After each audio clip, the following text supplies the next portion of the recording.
Hello, welcome to my YouTube channel. Good afternoon. আজকে একটা video দেখাচ্ছি। দেখো, এটা হচ্ছে আমলকির চ্যবনপ্রাশ।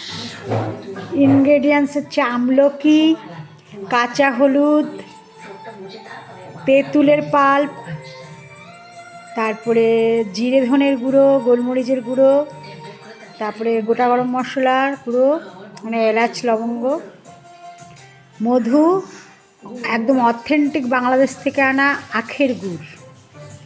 এইটা হচ্ছে আমলকির চ্যবনপ্রাশ। এটা খেলে চুল, পেট, স্কিন সব ভালো থাকবে। ঠিক আছে, তোমরা সবাই বানিয়ে খাবে। দেখো বানিয়েছি। হ্যাঁ, সেদ্ধ করে নিতে হবে কুকারে, তারপরে স্ম্যাশ করে নিয়ে কড়াইতে একটু তেল দেবে, একটু কালো জিরা ফোড়ন দেবে, ওর মধ্যে শুকনো লঙ্কা একদম কুচিয়ে দেবে, তারপরে পাল্পগুলো দিয়ে দেবে, দিয়ে এইভাবে মিশিয়ে তুমি ঠান্ডা করে জারে ভর্তি করে রেখে সকালবেলা উঠে চ্যবনপ্রাশের মতো 1 চামচ করে খেয়ে নেবে।